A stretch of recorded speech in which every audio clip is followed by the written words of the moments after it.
Okay, so we are live now. Welcome everyone to this very special event. We're very excited to have you here tonight.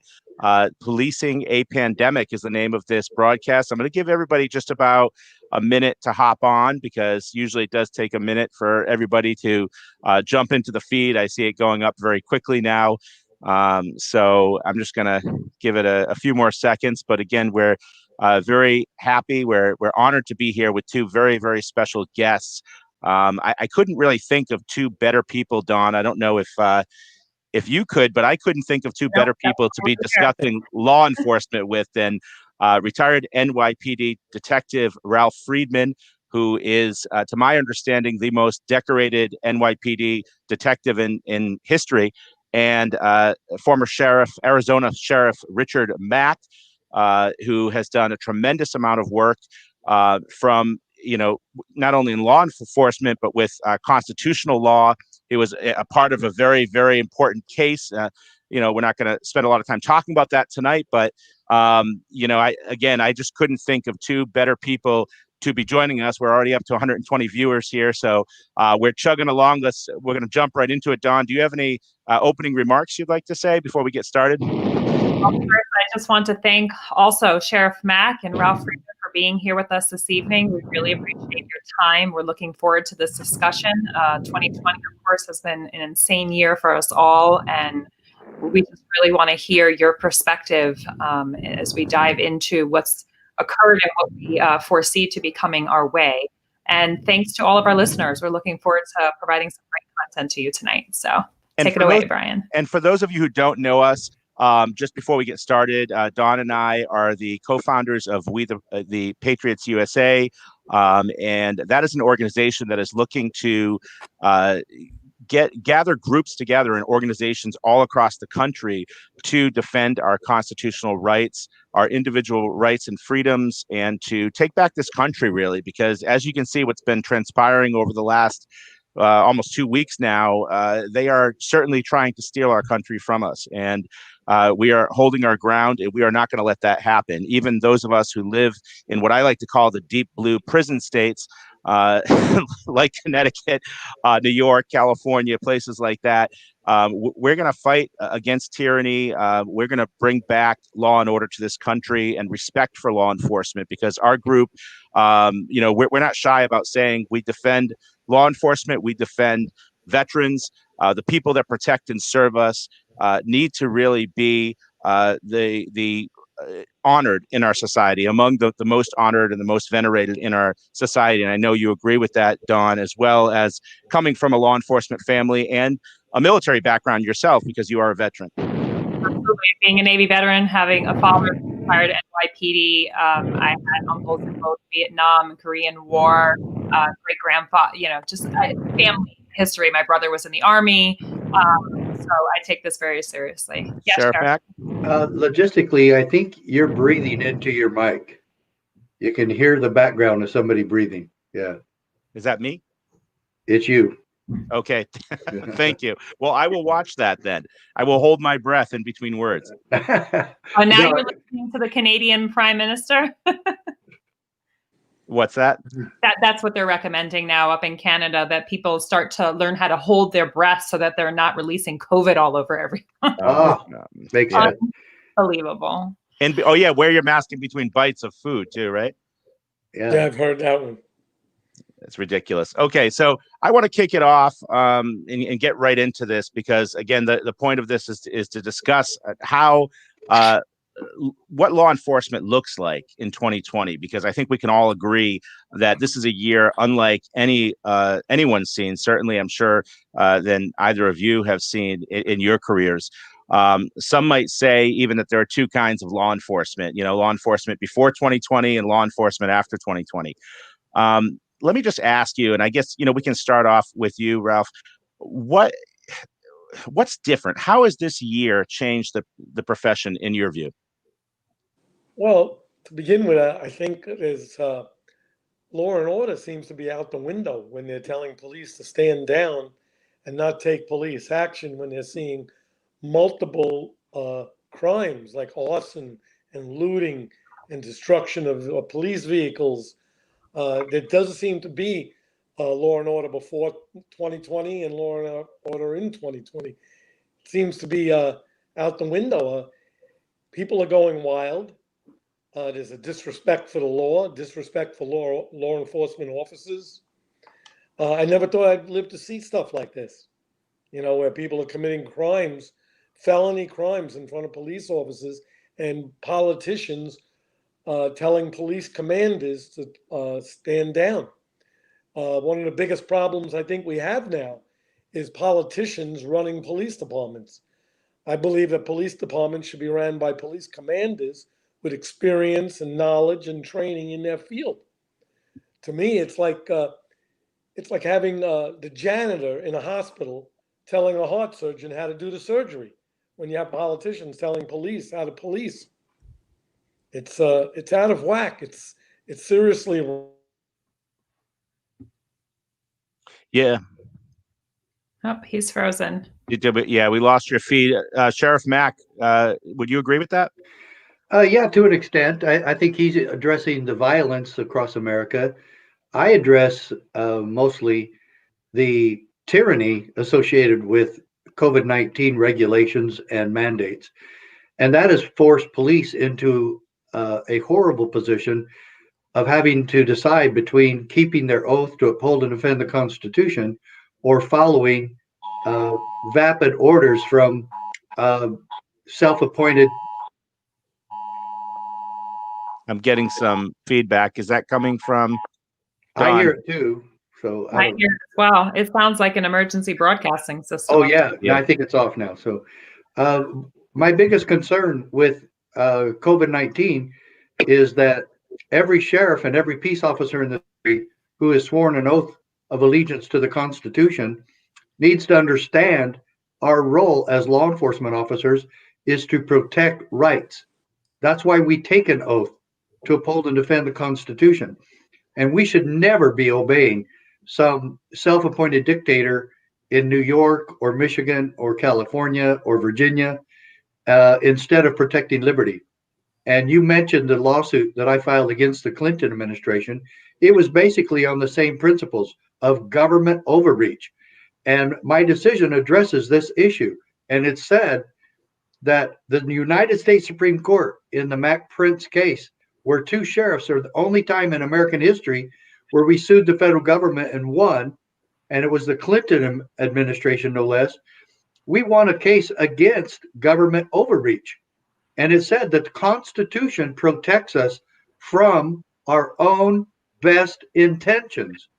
Well, if that's the case, we need law enforcement that are going to be enforcing that. And we need law enforcement that will uphold and defend the Constitution, just like we promised to do. Absolutely. I couldn't agree more. Yep. And I'm sorry, Ralph, we lost you for a moment. And when we lost you, I had Sheriff Mack jump in. But if you wanted to finish up what you were saying. Well, I don't know what part I got cut off on, but I'm saying with the politicians are running police departments and dictating what laws are enforced and stuff. And that's what's wrong with the system right now. We need police commanders to run the police department, people that have experience, knowledge, and training to run the police departments. And like Sheriff Mack said, we're sworn, our oath is sworn in to protect the Constitution and people's rights and people's properties. And we should be taking that, the politicians should take that more seriously and not have officers stand down in certain areas. And it seems to be Democratic major cities. Yeah. I think we can all agree with that. Yeah, it's obviously it's almost like, and there has been for a while. It's not like this just started in 20, but there's sort of two Americas, right? There's the Americas, run by the left, and the Americas run by the right. And I do want to say, just for the record, we are a nonpartisan organization, We the Patriots USA. But, I don't think anyone can deny that there seems to be a certain group of people that are pushing a very dangerous agenda in America. And that agenda involves things like telling police to stand down, defunding the police, which we're going to talk about in a few minutes. I just want to let everybody know before we go any further, because there's a lot of comments coming in. I've got the board filled with comments. For those of you that just joined, we're going to be taking questions at the end of the program. Towards the end, the last probably 20 minutes, we're going to open it up for questions, and I will post your questions because I have the ability to post the comments right on the screen so everybody can see them, and we'll address them later. But I just wanted to let everyone know that. I also wanted to let everyone know that unfortunately Shelley Luther will not be able to join us tonight. I got word just a few minutes before we went on that she wasn't going to be able to make it, that something came up personally for her. So I apologize to all of our viewers and our other guests who are expecting to have her be part of this conversation. Hopefully we'll have her on for a future event. By the way, regarding Shelley, did she win her election in Texas? No, there's a runoff, and that's one of the reasons she couldn't be. She's at a rally, but there's something else going on too. But there was a huge rally of thousands of people that were coming together that she had to speak to.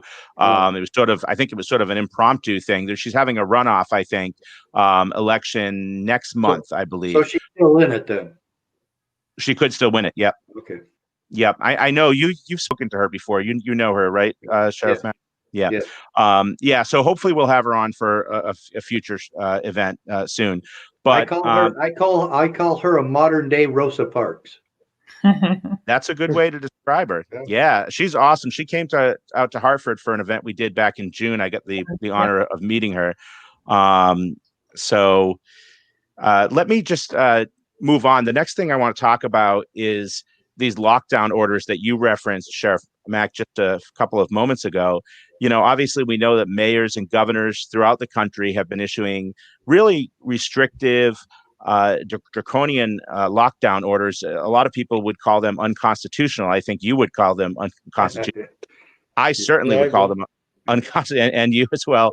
Lockdown orders, mask mandates, just travel orders, shutting down businesses. It's just been horrendous. And obviously officers, I don't know if all of our viewers know this, but officers swear an oath to uphold the U.S. Constitution, the state constitution, the laws of the state that they're in. For example, I'll just throw one out. When I was doing research for this event tonight, the officers in Phoenix, I'm sure you know this oath well, Sheriff Mack. I do solemnly swear or affirm that I will support the Constitution of the United States and the Constitution of the laws of the state of Arizona, that I will bear true faith and allegiance to the same and defend them against enemies, foreign and domestic, and that I will faithfully and impartially discharge the duties of a officer to the best of my ability. So help me God. And on the one hand, obviously, I know there are many officers that feel these orders are unconstitutional, as you both do, and that they shouldn't be enforced. But the practical reality of it is, on the other hand, they're told to take these orders. That you've got to follow orders, right, from your commanding officers, and like everyone else, they have to earn a living to support their families. I see Sheriff Mack shaking his head. So what should and what could they do in a situation like that? I just want to get your perspective. Are you asking me? Either of you. You were both shaking your heads, I guess. So either of you. No. Once you swear an oath, the argument's over. You swear an oath to the Constitution that presupposes that you'll know and understand the Constitution, and that we will protect the rights of the people. All of our rights, all of the time, no exceptions. Can you imagine making excuses as to why I would violate somebody's rights and enforce a law that is clearly unconstitutional, oppressive, and abusive of the citizens' rights? I'm not going to enforce a law that does that. And I'll go back to Rosa Parks on that. 2 peace officers arrested Rosa Parks for not giving her seat to a white man. Can you imagine enforcing such a stupid law? Enforcing laws of tyranny is not our job. Our job is to promote, defend, and obey the United States Constitution. I'm not going to confiscate guns just because some vapid legislator told me to. I'm not going to obey the governor or the mayor because he's got some ego trip that he thinks he can control everybody and how we wear a mask or that we shut down churches. We literally have law enforcement in this country. Luckily and gratefully, it wasn't very many. We have law enforcement in this country that have arrested pastors for having church. We've even arrested parishioners going to church. That's the absurdity of where this has all gone on the COVID-19 executive orders. They are not laws, they are executive orders. And these mayors and governors have no authority to violate the Constitution or suspend liberty anywhere in their jurisdictions or anywhere in this country. That's true, except that the police officers are working under the threat of losing their jobs or being suspended and losing their benefits. Right. And if all of them do it, detective, if all of them do it, there's no way they can do it. But if it's just one or two, then yeah, they will. But I say the blue line needs to take a hard stand on that. I agree, but it just won't happen with in New York. I know I can only speak for New York, and they will suspend you immediately. And when the first few get suspended, the other officers will fall in line. Regretfully, I agree. What were to happen if everyone joined together, though? Just like Sheriff Mack said, they can't suspend the entire police force of New York. We do have police unions now that are addressing this subject, and that they're telling people from the union standpoint, and I really love the union doing that they will not do it anymore. And now they're taking some heat, but they're not getting fired. And I would love to, Detective Friedman, if you could get me there, come and train some of those agencies in the New York City area to know and understand this, and hopefully give them some relief of being fearful for their jobs to keep their oath of office. Well, in New York, it's a very big police force. There's like 30,000 people, and I don't mind staying there a couple of weeks. Smaller departments, but in New York, they'll suspend them right away, and they also have to think about their livelihoods. They have to think about their families and the benefits. They'll suspend them right away. Well, they work under the threat. We need to get behind them on that. We need to get behind them and get some good lawyers for them. No one should ever have to fear losing their job for doing the right thing. That's right. 100% correct. But it doesn't work out that way. Why we need to get wrong people, like a condo complex or a co-op complex. If they decide they're going to paint the place and there's 50 people, you'll get 50 different colors. You can't get everybody to agree. Well, it's a very tough thing.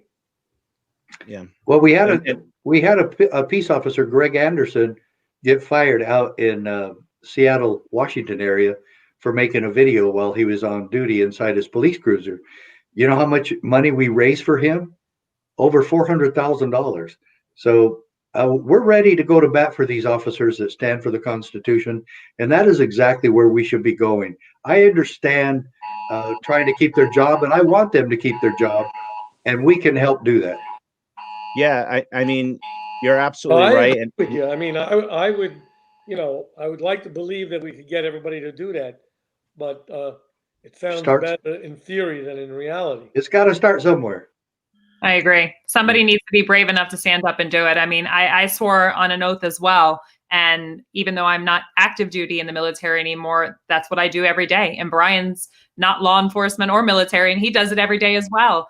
He didn't need to take that kind of oath. I know as an attorney, you have your own ethics and oaths that you took have. The same oath, Don, to uphold the laws of the state and of the Constitution. Exactly. And here's the bottom line, though. Sheriff Mack, I mean, you're absolutely right that we need good attorneys. But the problem is, I have people say to me every day, I'm a civil rights attorney. I've heard people over the years say to me, that's great and everything that I can file a complaint. And you say, I have my attorney told me I have a rock solid case. But what the hell do I do for the next 2 years while this is playing out in litigation and I don't have a paycheck coming in? Right. That's the problem. Unions help with that. But there's no courts. Unions help with that, and so do we, and so do a lot of American people, and so do the people who came to bat for Officer Anderson. Look, I know what Detective Friedman's saying. I deal in reality too. I spent 20 years in law enforcement, but we have got to start putting liberty, our oath, and the Constitution first. And I guarantee you, the law is this: you cannot be forced to enforce an unconstitutional mandate, order, or law. And once that goes to court, and if it goes all the way to the state Supreme Court or U.S. Supreme Court, ultimately we will win this. And it's an educational process for the entire thing. How are we going to turn America around if we don't have the support of our nation's peace officers and sheriffs and police departments? I know all of them aren't going to be there, and I know New York is one of the worst places for that Well, you possibility. see how But retirements we can do it. What's of this? Oh, I know. They're Yeah, I leaving agree at a- with you. They're leaving I at a totally rate agree of with what you 1,000 said. a month. Oh, I agree with you. You know, But we've so got to change that reality. I would believe me. I wish it could happen tomorrow. I'm Well, all I'll come. for it. But the retirements show that people are walking away from the job. I have friends that actually switch jobs to other departments to get away from New York. I understand. You know, and with the court system the way it is with the COVID, you wouldn't even get into a court with the lawyers telling you got a great case, but you can't even present it. You know, the courts are going to be backed up for years just because of Well, COVID. I'll come out to New York and you and I will sit down and discuss this and see what we can work out. Okay. I love it. So, Sheriff Mack, what's the position of the NSA, meaning the National Security Association, with regards to this? And what are the actual sheriffs that are on the ground thinking and feeling about all this?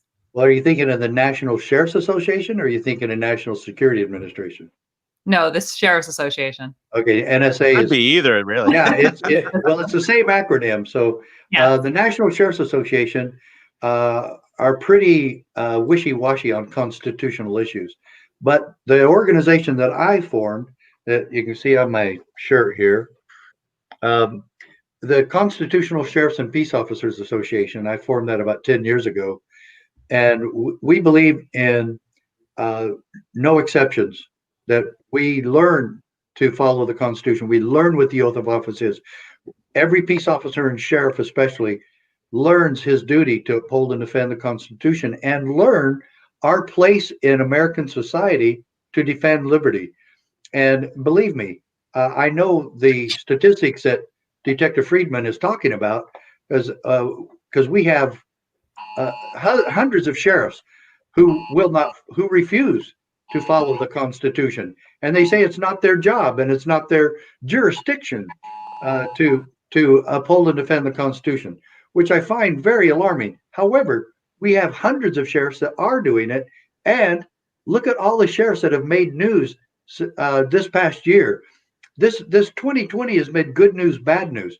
It has been great news for sheriffs that have stood against mayors and governors of their states and told the governor, I will not become a Nazi department here in our county. We will not conduct ourselves like Nazi soldiers.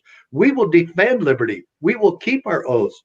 And that particular sheriff I've just mentioned won in a landslide in re-election bid on November 3rd. And so our constitutional sheriffs are doing very well.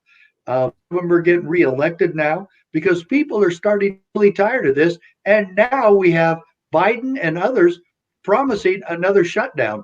If we haven't learned that masks did not keep us safe, shutdown did not work, and is still there regardless of the statistical analysis. And the judge that first heard my case said, do not pretend that a statistical analysis somehow equates to constitutionality. Mm-hmm. Even if COVID-19 was going down pursuant to mass and shutdowns, that still does not authorize governors and mayors to act contrary to the Constitution or to their word to uphold and defend the Constitution. This is so backwards. And so if they would read my decision, I mean, I hear so many chiefs and sheriffs said they will uphold and defend not their oath of office or the Constitution, but Supreme Court decisions. Okay, well, read my Supreme Court decision and enforce the damn thing. Ralph, do you have anything on that? I agree with them, but see, sheriffs are elected by the people. Yes, and that's well, wait. You're right, and they only report to the people, and under what promise? But in New York City or any major city, you're working for the city itself, the city government, and you have your recourses you would be stampeded on. You know what I mean? You'd be out. You know, and you would lose all benefits and pay and health insurance. It would also affect your family. It's more bureaucracy than running for a sheriff, where you're elected by the people. I'm sure the way you said it, of course they would vote for that sheriff, and I don't blame them. But Right. in a major city police department, it wouldn't work that way. So, like I said, if they had to suspend 10, 20, 100, 200, it's 36,000 guys. They could lose Suspend that. 1,000. Everybody else would fall right back in line. Those court cases wouldn't go to court for years. this You is the know, and problem. these guys are working under that threat. They don't like Now it. you can get Police officers emergency today- injunction quicker than that. You can police get an officers emergency today- injunction. I don't know about that in New York. Well, I Courts went all the haven't way. been open. I went all the way to the United States Supreme Court in 3.5 years. By the time I started and the time we ended up at the Supreme Court, and I admit that was fast, but it took 3.5 years, and the courts sided with us. And I know it can happen again. I understand what you're saying, but all of those things you said do not, to me,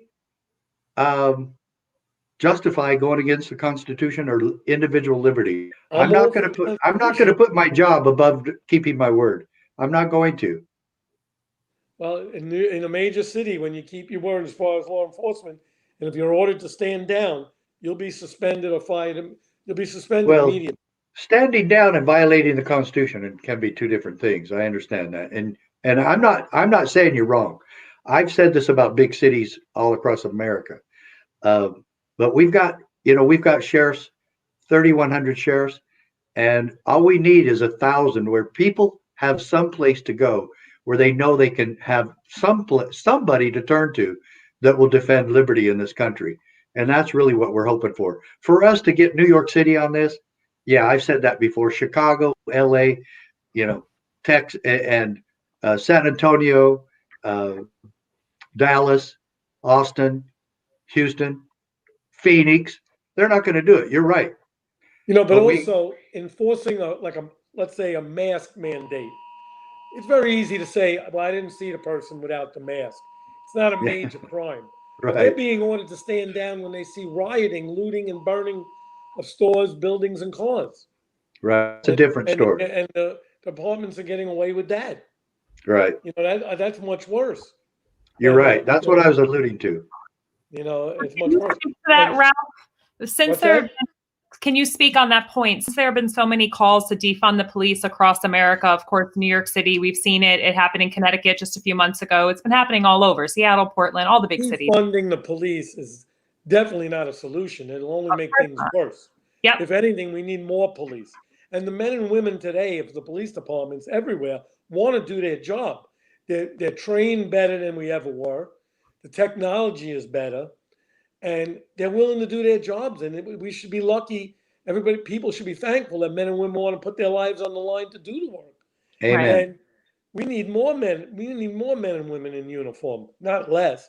And we need more training and more technology and more weapons.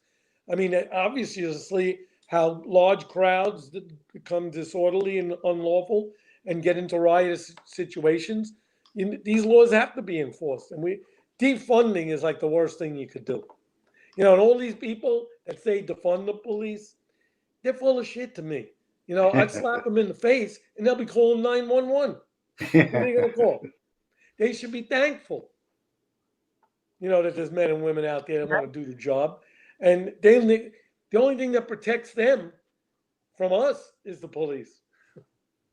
Otherwise it would be... What are you hearing from officers? I know you're still very closely related, of course. So what are you hearing? The officers are all discouraged. They want to do their jobs. They can't, I can only imagine how they feel in the reality of being at the scene of a riot and seeing them burn and loot and put people, taxpayers and business owners out of business who invest their whole lives in it. And they can't do nothing about it. I know it tears them up inside. Officers want to do their job. That's why they're retiring early. They're retiring in droves. That's why retirements are up. they can't even stand being there under these conditions. Are you hearing anything from police chiefs and upper levels other than the actual on the ground office? Well, I talk to a lot of officers. I'm in contact with thousands of them regularly through my Facebook and social media and stuff, because I belong to a lot of groups. I belong to about 500 or 600 groups of law enforcement, and I'm getting news feeds from them all the time. I know how they feel. The upper echelon, I know a few of them, but they wouldn't talk anyway. You know what I mean? They're upper echelons of police departments in major cities are pretty much in political positions, even though they're police officers. You know, when you get up above the rank of captain, it starts to get very political. Mm-hmm. And they're there by the whim of the mayor. Well, this is why we're seeing what we're seeing roll out. Exactly. This is the problem. Exactly why. That is the problem. You're right. Is there any hope for ever overhauling that system so that in major cities you have chiefs elected? Well, the hope is rather than appointed. Elections, that you put the right people in that are going to enforce the law. You know, New York City was once like that before, where things got out of hand, and that's why Mayor Rudy Giuliani was elected and brought the city back under control. Yep. You know, at some point we're going to reach a peak where they're going to have to, the people will be begging for a law and order candidates. You know, well, if that it has to get around the voter fraud, that is. What's that? If we can get around the voter fraud, because if we don't deal properly with what's happening right now, not just in the presidential election, but in local elections as well, if they could cheat on a presidential election, you can imagine what they could do on a local election. Well, that's exactly what I'm saying. And if we don't, I'm hoping when the election starts, I'm hoping when the election starts on December 14th, we see a big change. People don't realize that the actual vote didn't take place yet. The actual vote occurs December 14th through December 23rd. Then it goes to Congress for ratification and is published on January 6th. But we got to hope that the electors do the right thing. CNN doesn't decide who's the president? Excuse me? You mean that CNN doesn't get to decide who's the president? No, they really don't. People don't understand that. They think the media elected somebody. Yes, they do. These are only projections, and then we have no clue if these projections are correct. And we have a new thing in the mix that really messed things up, is this mail-in voting, which we've never had like this. There was mail-in voting, but on a very little scale. Right. Absolutely. I mean, I have friends, I got people that I know personally that are getting multiple mail-in ballots. Mm-hmm. In New York City alone, Governor Cuomo told people to go out and vote twice. He said, vote at the polling place and mail in your ballot. Right. You know, I know my very good friends who I see, they come to my house 2 times a week at least. Their mother received a vote, and she died 2 years ago. Mm-hmm. You know, it's so out of hand that I'm hoping that the electors do the right thing. I'm hoping these investigations are fruitful, and I'm hoping that if it goes to the Supreme Court, we have a correct decision. You know, the elections of president is one of the biggest things in a democracy. And I'm hoping it's followed through and it's done correctly and legally. So what are you guys doing? I know, Sheriff Mack, you have your organization. I'd like you to tell our viewers what you're doing to reach others, and how are you personally even coping with what's happening to our country? Well, first of all, I'm putting on seminars all across the country about obeying our oath of office. We train city councils, mayors, county commissioners, and especially sheriffs and peace officers alike. We just had a great conference in Lynchburg, Virginia. We had 200 people there. We had 75 sheriffs. We had 3 chiefs of police. We had constitutional attorneys. We had city mayor from Pennsylvania, and everybody can join, be a part of this movement to restore liberty. Boy, that noise is really getting to me. I think it's coming from my phone here. Let me just check it a minute, because we're okay. Let me say 2 things. You brought up 2 things, and that is voter fraud and defunding the police. I'm all in favor of defunding the drug war. The drug war has been a farce. The drug war, I'm an undercover narcotics officer. If anybody wants to look at my picture, just Google Sheriff Mack undercover photo. But first go to cspoa.org. And my dear friends, I hate drug abuse. I hate drugs. They're the scourge of America. They destroy humanity. But I'm telling you, the drug war is worse. And the cure is worse than the disease. And I'm all in favor of, first of all, how are we going to have prison reform if we don't have drug war reform? And that we go after people on marijuana is ridiculous. It's not worse. It's no worse than having a beer. In fact, it's better for you than having a beer. But we can argue all of that, but we can't argue the failure of the drug war, and it has produced no benefit to the American people.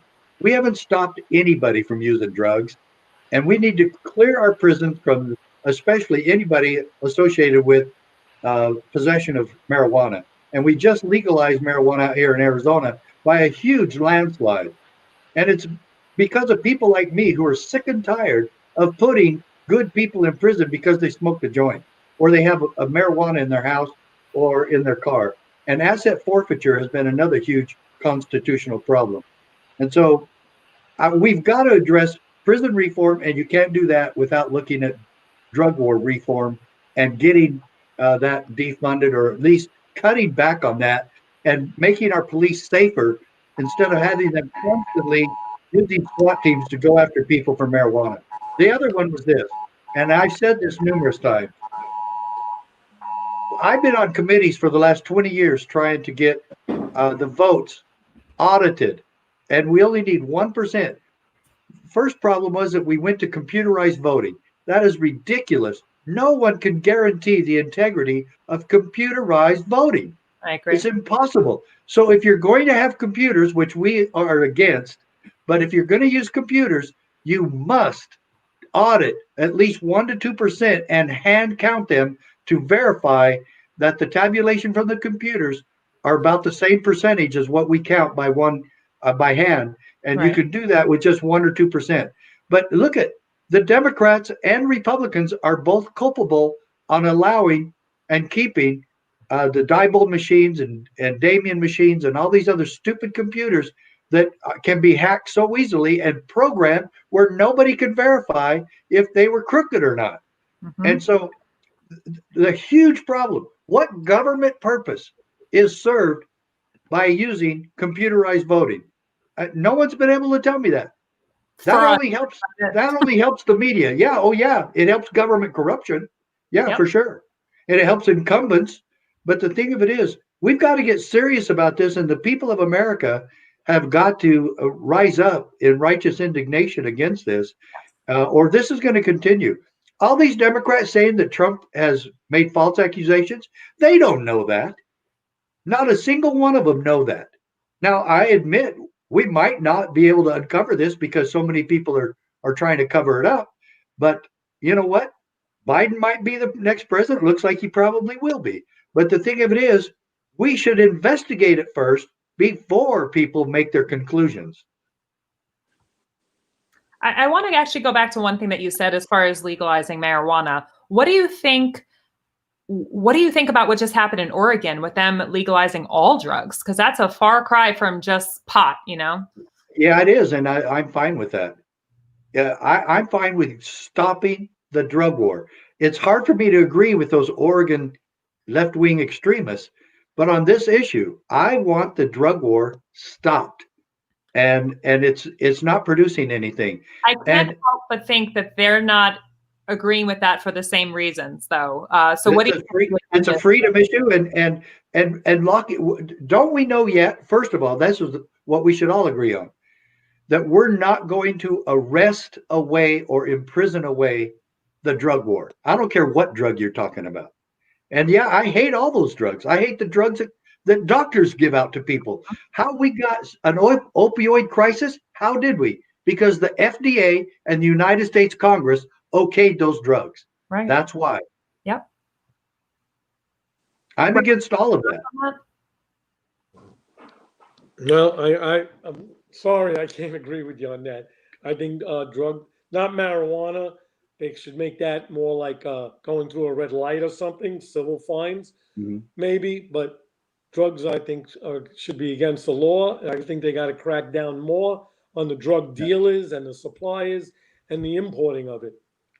I really need to sit down with you on that one. Serious prison terms. It'll stop where it's coming from. We've already tried that. We've tried that for 40 years. Hasn't worked. Yeah. We created El Chapo. We created Al Capone. We created the cartels because of our ridiculous notion that somehow prohibition didn't work on alcohol, but somehow it's going to work on all these other drugs today. It doesn't work. And believe me, I'm on your side. I hate drug abuse with a passion. I fought it for 25 years, and I was undercover. And I'm telling you right now, it has not produced anything. And the only conclusion you could come up with is we're not going to arrest away the drug problem. Detective Friedman, we can't even keep drugs out of our jails and prisons, and some of the hard stuff. We can't even do that. So we need to look at doing something There's else. some corruption, that got to be weeded out also. You're right. I believe in Well, that's the biggest problem with all of it, right? Yeah. Corruption. Yeah. We And keep coming back. that comes from the profit that we created with making it illegal. That's where the profit is. So anyway, I agree with you on one thing. I hate drugs. You could do away with crime by legalizing everything then. No. Where you really have a victim, where it's our job to protect people. But a mere possession, heroin, they're killing people. And if you legalize it, there's not going to be as many pushers trying to get the profit off of that. It's just not going to. Well, it's interesting to hear from two different perspectives. I wouldn't mind having a whole separate show just about that topic, because I'm sure we can dive deep into the details on that.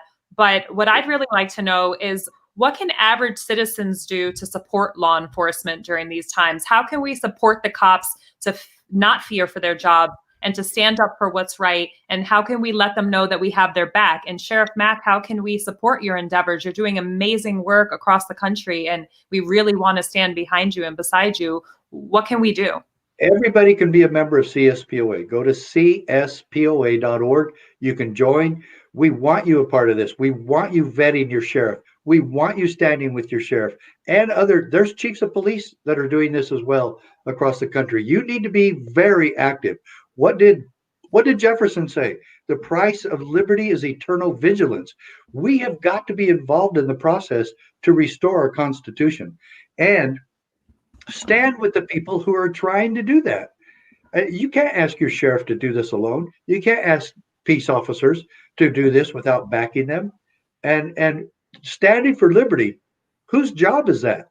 Well, it's first we the people, and it's second our servants in government, especially your sheriff that you elected. He reports only to you. Do you realize that? The sheriff reports to no one else. He doesn't report to the county attorney, to the county supervisors, to the county commissioners, to the county manager. He reports only to the people, and that's what makes us a constitutional republic. So go to our website, Constitutional Sheriffs Peace Officers Association, cspoa.org, and become a part of this. I'm telling you, we need donations, we need funding. We do this all across the country, and we're trying to multiply that by 10, because once we get this new administration with Harris and Biden, which I still pray we won't, but it looks like that's going to happen. But I pray it doesn't. But even if it does, look at the violence that's going to happen if it gets turned around back to Trump. That's going to be horrible for America. But anyway, I want to stand for liberty. We all need to stand for liberty. And if we're going to restore liberty, we've got to do it with our public officials who will not ever arrest Rosa Parks of today. I agree. Ralph, how can we support all the officers on the ground? How can we let them know that we, the people, stand behind them? And there are millions and millions of us that support them and will fight for them to keep their jobs for doing the right thing. Well, the first thing and the most important thing is pick the right, correct politicians. Yeah. Politicians that are for law and order, that back the police. You see, just let's say take Biden alone. He went to see when police officers put their lives on the line and are forced to kill a career criminal. He goes to the career criminal's funeral. When police officers are killed, they don't send. He wouldn't go to see them. That's They don't right. visit them. And you got other politicians all the way down the line in every state that does that. They go to the career criminals' funerals and support them. And when a police officer gets killed, no one shows up. I mean, the brother officers, of course, show up, but these politicians don't show up. They don't show support. So that's why you got to elect the correct officials.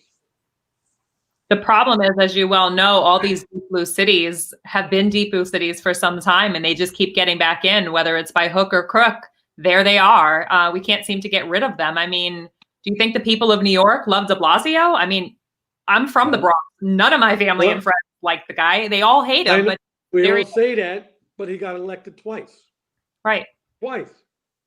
Get rid of Cuomo and de Blasio, man, we're going to be on our way.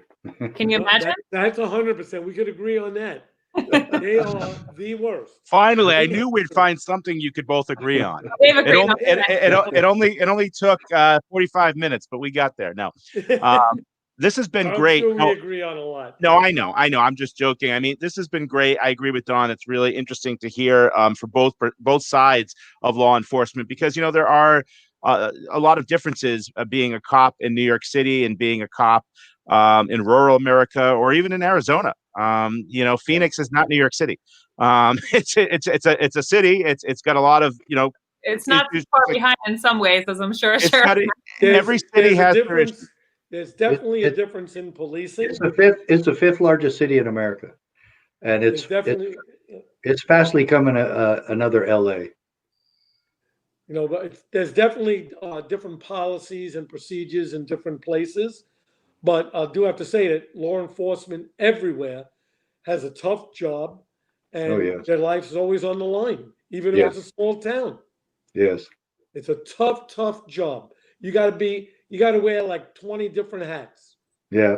And you got to make decisions in a split second, where a judge could sit down and take months to make a decision. Well, amen. Yeah, I mean, I absolutely, I understand. I agree with that 100%. There are some people asking, since we are talking about different perspectives, different kinds of law enforcement. I have one person asking this question. I want to open it up for questions now. Sheriff Mack, can you read that? So he's asking, what is the difference between a police and a sheriff? Well, we already said it. I wanted to jump in for 1 second, Sheriff Mack. Okay. All right. This is the problem with we the people, is that the school systems have dumbed down generations of children that are now adults voting and making these types of decisions, where people don't even know the basics. People don't know the Constitution. People don't know that the sheriffs work for them.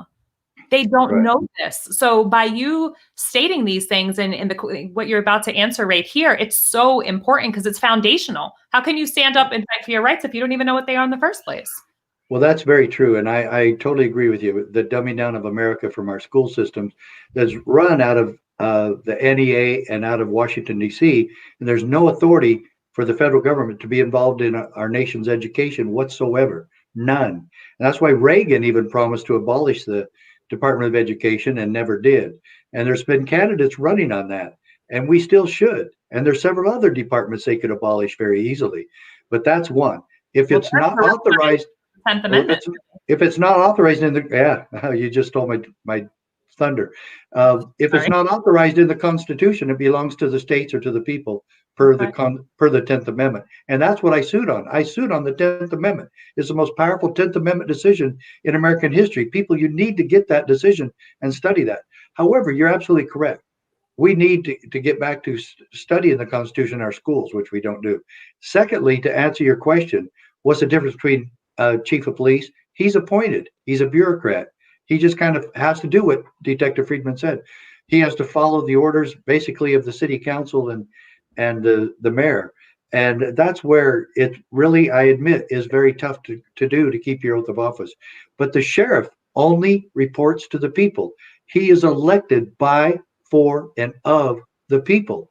He reports only to them. And that is what makes us a constitutional republic. We're not a democracy. We're supposed to be a constitutional republic where the rights of the individual are protected, and the sheriff is the one to do that.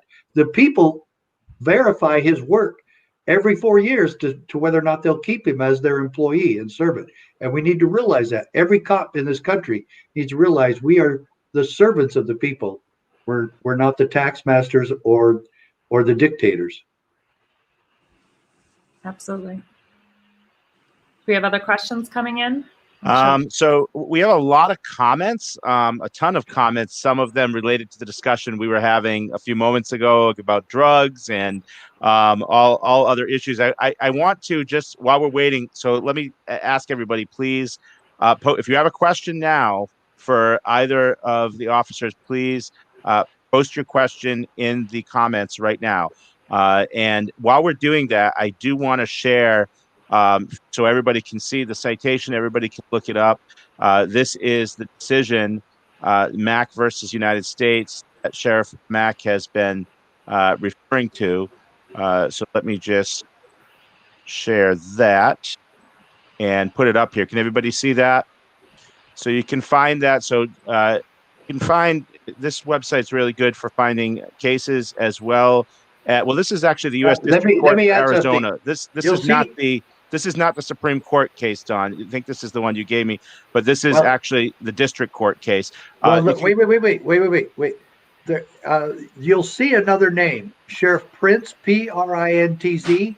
You'll see his name on it as well. I'm the one that started the whole entire lawsuit, but Prince has his name associated with actually more than me. But we're both mentioned in the Supreme Court decision. We both were at the Supreme Court together. So you'll see that other name come up. It's the same case. I just didn't want anybody to be confused. Brian. The 1997 case I just sent. Yeah, it came out June 27, 1997 from Justice Antonin Scalia. Okay, that's fine. Well, people can look that up. Another good website to find decisions for free is the Cornell University website. They had the best review. Cornell University has the best review of our case.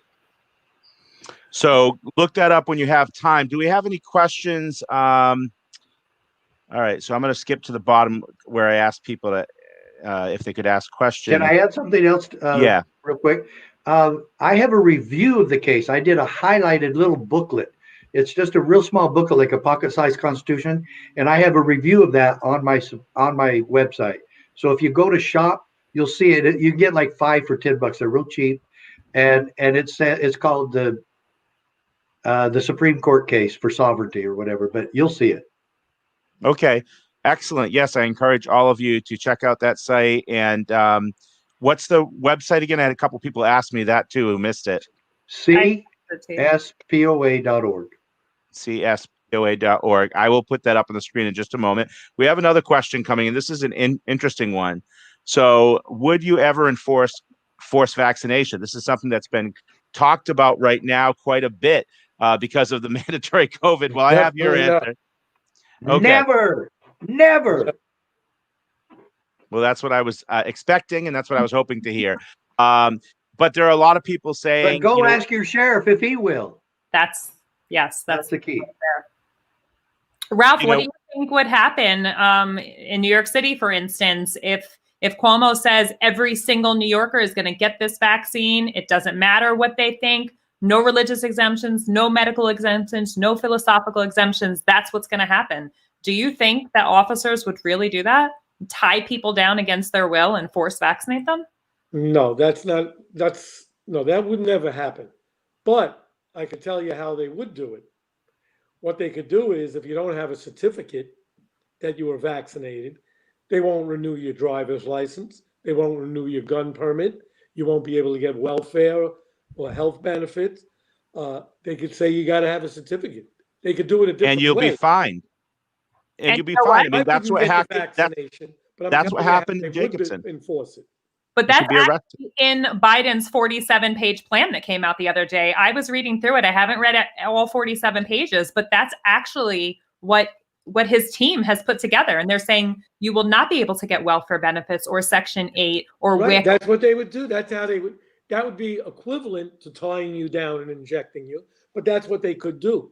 And you saw Ticketmaster. They're saying you won't be allowed to go to a concert. Now they're talking saw about that. I did see that the stores. other day.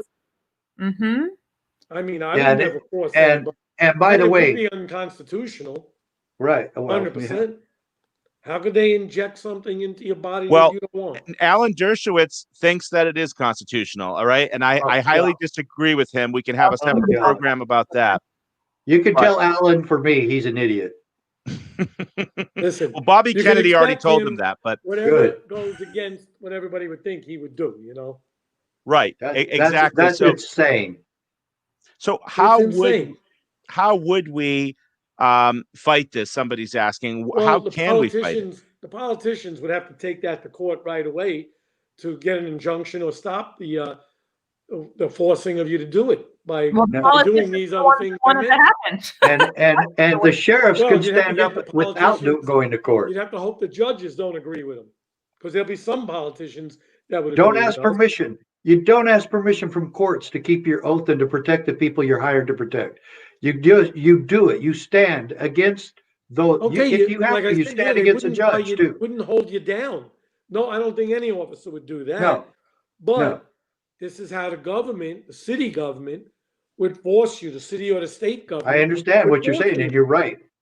I mean, what are you going to do if they cancel your driver's license, your gun permit, any kind of benefits you're getting? If it was a national thing, they'll stop Social Security, your health And it's benefits. not- They could do anything. It's not going to be a certificate. Let me tell you that right now. It's not going to be a that You certificate. got the vaccination. I know, and it's not going to be a certificate. It's going to be a lot more. On your phone, or it's going to be a tattoo implanted in your skin or your chip. That's right. That's Well, right. I heard that's something like Bill Gates wants people. You could forge those certificates, but you can't forge a stamp in your chip wrist or your back of your hand. Well, I'm a law-abiding citizen. I have never been in trouble. I 100% support law enforcement. But I tell you, if they take away my driver's license and everything else, you can bet your life I'll be driving without it. I'll get a friggin' horse Same if I here. have to. There is no way on God's green earth that they are ever going to inject something into my body again after my vaccine injuries from the military. There is just no way I would let that happen to me, my family, any of my friends. I'll violate every law that there is if it comes to it. Not that I would intentionally do that. Not that I would ever hurt anyone intentionally or anything like that. But there's just absolutely no way. Don, there are good sheriffs in New York, upper New York, that will protect you from that. We need to get many more of them on board. That's for sure. That's right. That's right. And that's why everybody. Your organization. So we have another question coming in. Can a local sheriff mandate restrictions not given by the state governor? What are your thoughts of this possibly happening? The sheriff mandate them? It sounds like that's what she's asking. I guess, but the sheriff would be the one to mandate that we don't have mandates. So she's, I guess, worried about that. The sheriff. There are certain sheriffs in the United States. There's some maybe not sheriffs where that'll you go are. along. There's some sheriffs that'll go along, like Sheriff Dart in Chicago. But even Sheriff Dart stood against 10 years ago. He stood against foreclosures, and he stopped foreclosures. He didn't go to court. He stopped them. And even though he's not a constitutional sheriff, in fact, he disavows being a constitutional sheriff. He actually did that. And all the big major banks were really mad at him. Do you know what it did? It got him reelected. And so I'm tired of asking judges for permission to keep my oath and to protect the people that hired me to do just that. I'm going to keep my word. I'm going to keep my oath, and I'm going to protect the people in my county. If you have a sheriff that won't do that, you need to find one that will either get one elected or move to a county. We've got plenty of sheriffs who will defend your rights. Absolutely. Amen. And there is the website again, cspoa.org. Thank you. Someone put it up for me so that I didn't have to type it in there, but just wanted to show that once again. Let's see if I have any new questions. We've kind of covered this already. I mean, Dina's asking, how do you fight it when the politicians are the ones enforcing it? Well, you've got to, we've been talking about. That's what the court of laws do. Well, did you see the Monica Wiszuska? She had a quote that said, "We're going to have all the politicians take the coronavirus. If they survive, then the coronavirus vaccination is okay. If they don't, we save America. Right. Just one thing I Absolutely. wanted to say to Sheriff Mack. In New York City, the sheriffs are appointed by the mayor. Yeah, in New York City, you're right. It is different there. Yeah, I don't know how it is in other major cities, but the sheriffs are not elected. Dart in Chicago is elected. Dallas has elections. LA has elections for sheriff. New York doesn't. No. They're But every appointed other by the county in the state does. Every single one. Yeah, They're so you see elected how by different people. states are different, though. Well, yeah, Connecticut voted the office of sheriff out. Hawaii and Alaska didn't have them formed when they became states in 1959. And others are trying to appoint them because sheriffs are being too independent, and politicians hate that. But they've diminished the power and role of sheriffs in Pennsylvania, Massachusetts, Rhode Island, and they're trying in Maryland. But Maryland has still got some good sheriffs there too. But folks, I'm telling you, that's why we, the people, need to stand behind our constitutional sheriffs. 90% of sheriffs in this country are still elected by, for, and of the people. Bringing it back to Connecticut for just a moment, I know we've had a few people, I had a few people privately text me, and they're asking, how do we get sheriffs back in Connecticut? And how do we give sheriffs rightful duties in these states that have essentially been stripped of their duties, like Massachusetts? Yeah, you'd have to ask why are they? I know, I'm sure that's the big the power and authority of sheriffs. I'll tell you exactly why. Because they're independent and they don't do what politicians say. Exactly what we want them to do. And so, yeah, politicians are going after them. But how we get that back in Connecticut will be a lot of work, a lot of money. But I think it's worth it to try it. If you vote them out, you can vote them back in. Right. I think we need it. I mean, I think that's actually the best chance of saving Connecticut, because it's been heading in a not so great direction over the last few years. And this all you have there is state police or police state. Right. Police state is more like it. That's a good way of saying it. Yeah. Yeah, it really is.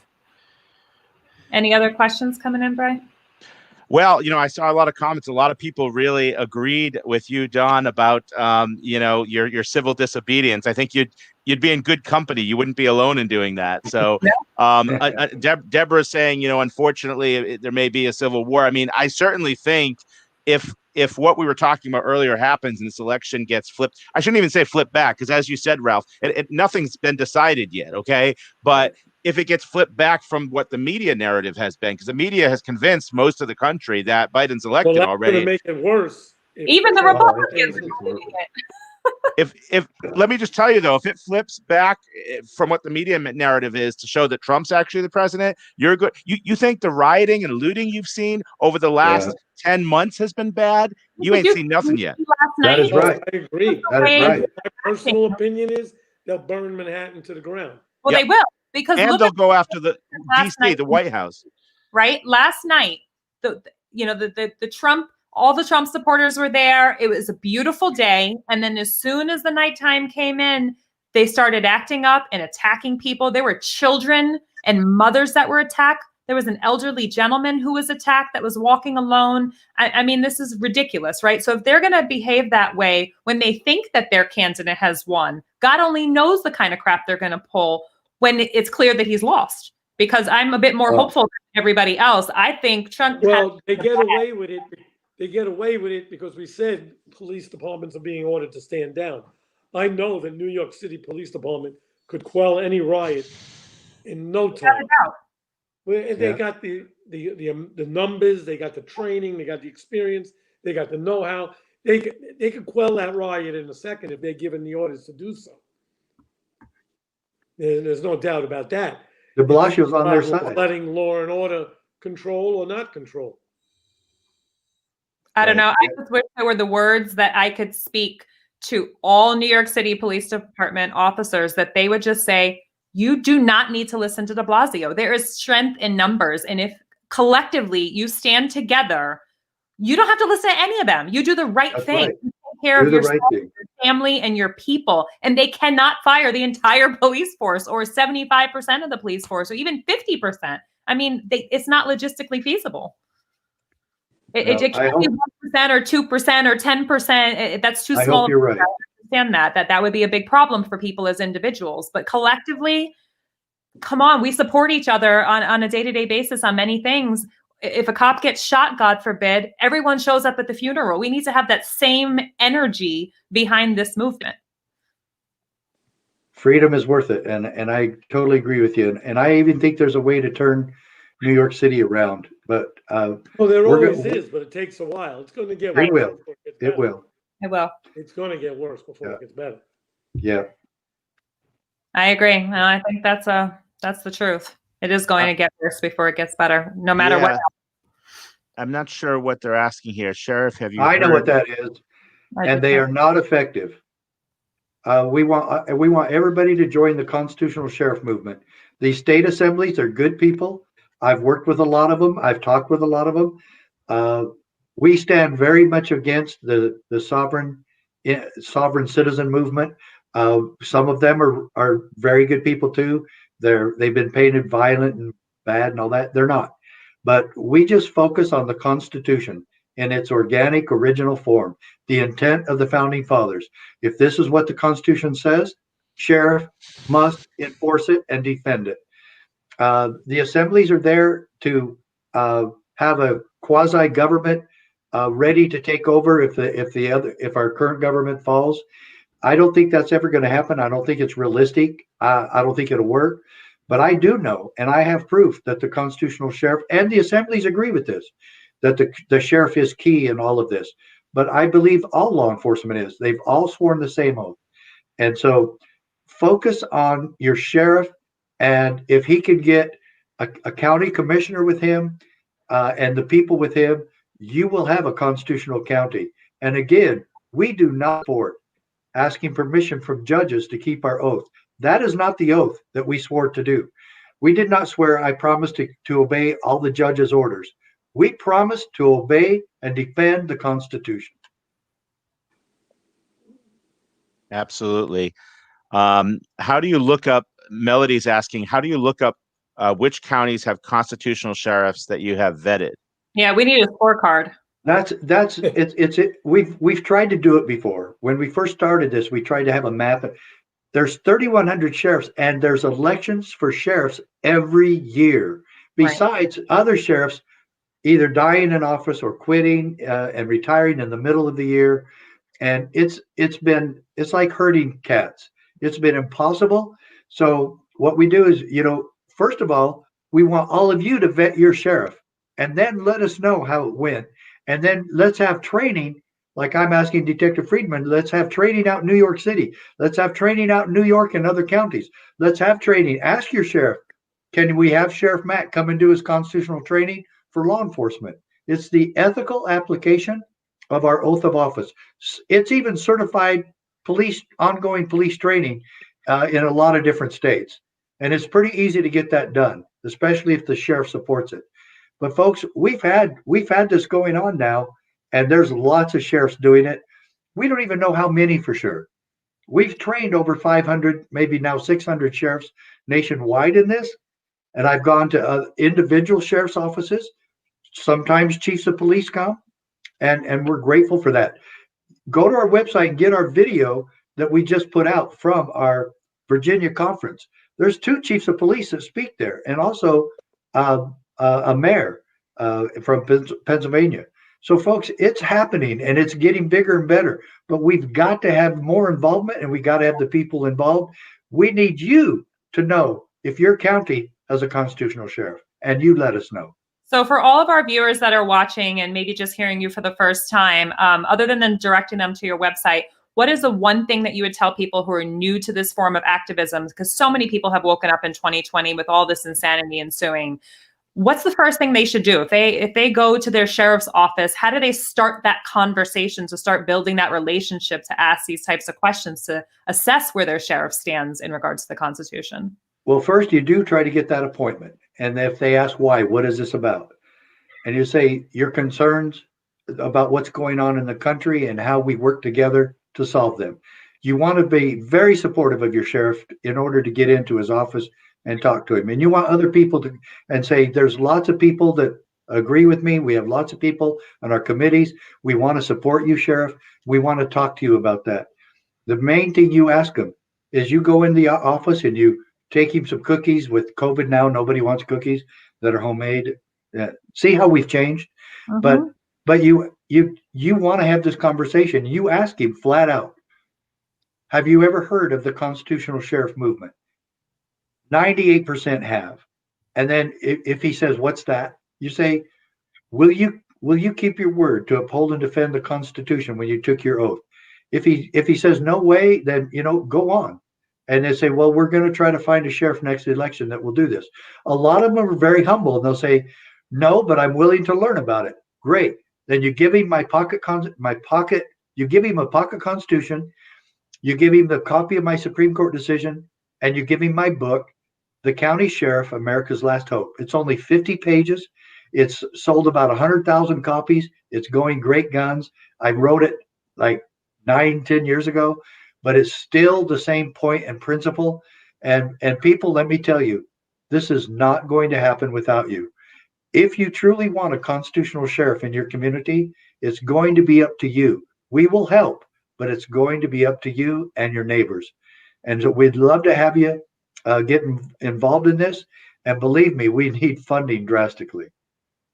Looks like we just lost Ralph. I don't think that was intentional. He did say he had to go now. He had a deadline of 9:45, but it's 9:41 Eastern now. Yeah, I have more questions for him. Unfortunately, maybe he'll hop back on in the next moment. Yeah. Or so. Someone's saying, I don't know. I think that he means to say, I don't know how to meet or know the county sheriff. Google it when you get to your next destination and call him up. That's real easy. That's real easy. If you're in a county, Google Lewis County, New York, or Graham County, Arizona, or Google. You'll get his name real easy, and you'll get a number to the office on their website, on their county sheriff website. Make an appointment.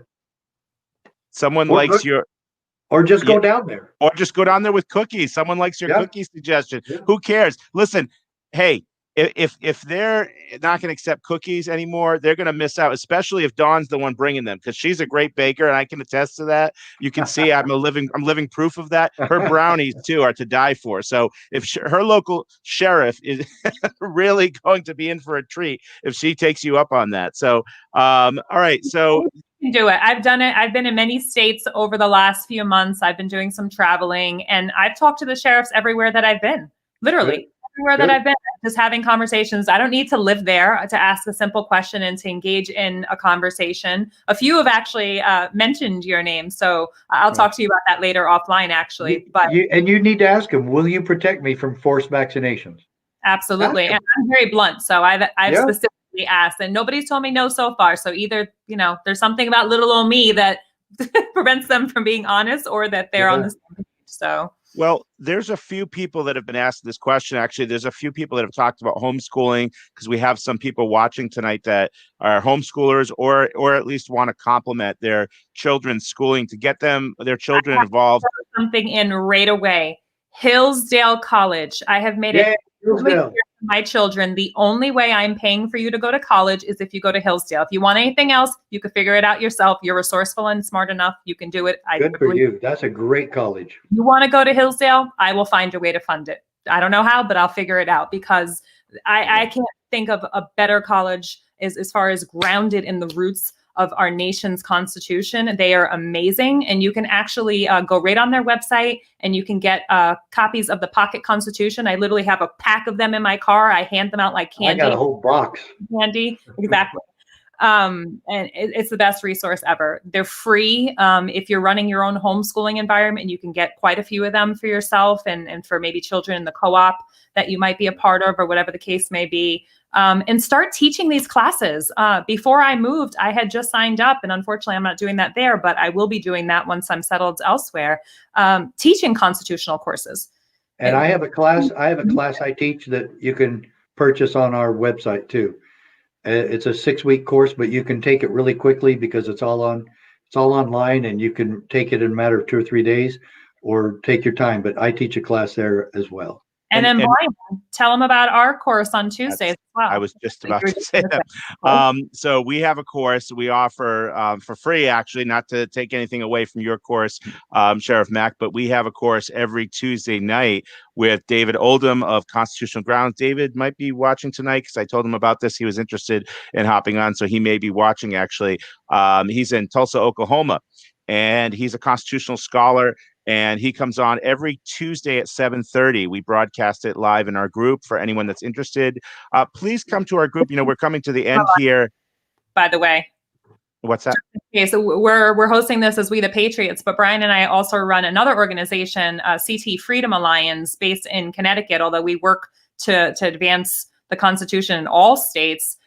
We're based in Connecticut, and we primarily focus in Connecticut with that organization. And that's the group on Facebook that you would have to be in. I don't know if you're broadcasting it. Well, no. Yeah. So lately what I've been doing since We the Patriots is the public group, and Connecticut Freedom Alliance is not. I broadcast actually to We the Patriots, and then I share it to Connecticut Freedom Alliance and other groups. So you can find it in We the Patriots USA Facebook group every Tuesday, as well as the Connecticut Freedom Alliance group Facebook group every Tuesday at 7:30 p.m. But yeah, we need to get educated. I mean, that's the name of the game. I do greatly encourage people to go to Sheriff Mack's organization website that we put up there before, and just look at the resources. I was actually even before we had this interview, obviously I did some research and I found that website, and I spent some time looking at it myself. It looks like a very, very well done website. I haven't had time to dig into all of it yet, because I was just preparing some questions and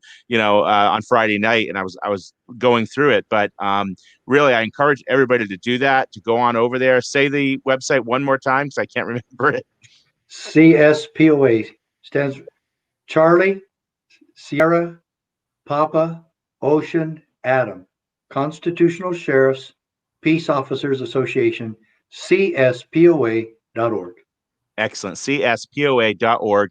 Everybody check that out. Check our website out as well, which is WeThePatriotsUSA.org, as well as Connecticut Freedom Alliance .org. And I would also just want to say, we talked about unconstitutional mandates, Sheriff. We talked about unconstitutional lockdown orders and mask mandates. I don't know if you're aware, but in Connecticut, what the Connecticut Freedom Alliance has done is filed a lawsuit against the state of Connecticut Department of Education over the mask mandate for kids in school, because we have just a long line of parents that came to us when this was enacted, totally illegally, by the way. The Department of Education didn't even go through any statutory or regulatory process, just issued an edict to say every kid has to have a mask on their face because I say so. Yeah. They make it up as they go along. Typical government, when something doesn't work, they want you to do it more. Yep. Typical stupid government. Yep. Exactly. So we're in the fight of our lives right now. We filed an emergency injunction, but unfortunately that was denied. But we think we have a very strong chance, a very strong basis for appeal. We only have until next Sunday is technically the deadline. Maybe that would be extended to Monday because the 20-day deadline falls on a Sunday. But regardless, we have just about a week left before we can file that appeal. And unfortunately, it's going to be very, very expensive. So we're encouraging everybody, if you can, please go and make a donation, even if it's only $5, $10, because we really want to do this. Everyone that because we need tens of thousands of dollars in order to take this on. We're already tens of thousands in the hole from what we've already done with all of our expert witnesses, all the legal fees. And Brian has devoted every moment of his life to doing this for free. But we do have a legal team as well as all of our experts that we've had 4 experts. Every moment of my spare time, I do have a full-time job, but every moment of my spare time, I should say, which isn't, I don't have any spare time. I mean, between a family and everything else. I mean, you know how it is, Sheriff Mack, when you're fighting these fights. I'm a school teacher during the week. But I decided to retire from teaching, and I'm going to do this full time. Wow. God bless you. You know what? And it's too bad. That's a loss to those kids, who are, I assume you mean secondary school. So that's really a loss to them. I was a former teacher, actually, before I became an attorney. Yeah, and I absolutely love teaching. I love sharing knowledge, but it's something I hope to do someday. Maybe if I ever get a retirement, if Dawn ever lets me Yeah. retire, maybe someday. We're But doing it right now, Brian. We do it every day. We're educating every citizen of this amazing country. So we are still teaching. Yes. And we're leading by example, and that's what people need. So Amen. America, rise up. Let's go. We are we're well behind schedule, so we better get to it. yeah, thank you so much, Sheriff Mack. Thank you, Detective Friedman. I know he's not on the feed right now. Please give him my number. I'd still like to talk to him. Yes, we can share that. Dawn, actually, I'm going to share, if you don't mind, Sheriff, I'm going to share your contact info with Dawn as well, because she would like to get in touch with you. Great. And she can share you Ralph's information. We'd like to have you both back on another time if you'd be willing to do that. We can talk about that. Sure. After January 20th, because I'm sure we'll have a lot more to talk about by then. Oh boy, will we? Yes, absolutely. Well, thank you, everyone. I really, it looks like people really enjoyed it. People are, we're getting a lot of love. You both of you, I think you and Dawn stole the show tonight, but that's all right. We've gotten a lot of very, very positive feedback tonight, and we've had a lot of viewers. We typically have viewers from all over the world. I was going to have people put in what state they're from or what country they're from. We get a lot on one of these sites in particular from Australia and from the United Kingdom, but there's a lot of people. The majority, I think, tonight we're from the United States. Oh, thank you for that, Cliff. We appreciate that. We work hard to bring you this content, and that's why we appreciate your support. If you can at all, donate. I have the donation link at the bottom as well for our website. Hey, have a great night, everybody. We really, we're glad you enjoyed it. Oh, people are putting, hold on.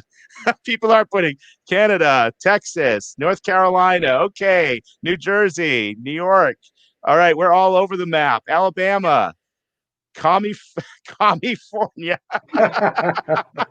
All right, Australia. Yes, Australia. I knew we had Australia. Trudy, I knew I could count on you. All right, Hawaii, Iowa. This is excellent. We have, this is amazing. So when you come on, we get a very wide viewership here. So it's definitely a great platform, and I'd love to share it with you some more. All have our work cut out for us. So if every single person that's watching from every state in every country all around the world gets involved and takes the initiative, we will take our country and our world back, because it's ours. It's not theirs. That tiny little percentage that thinks that they get to be puppet masters, it's not theirs, and we're not going to let them have it. So amen. Another New Zealand, another Australia. This is my favorite part. We should have done this like 10 minutes ago. I meant to announce it, but yeah, it's really well, I'm gonna sign off, but thank you so much for having me. Yeah, absolutely. Have a great night, Sheriff and Dawn. I'll talk to you soon, and we hope to see you again soon. All right. Good night, everyone. All right. Good night.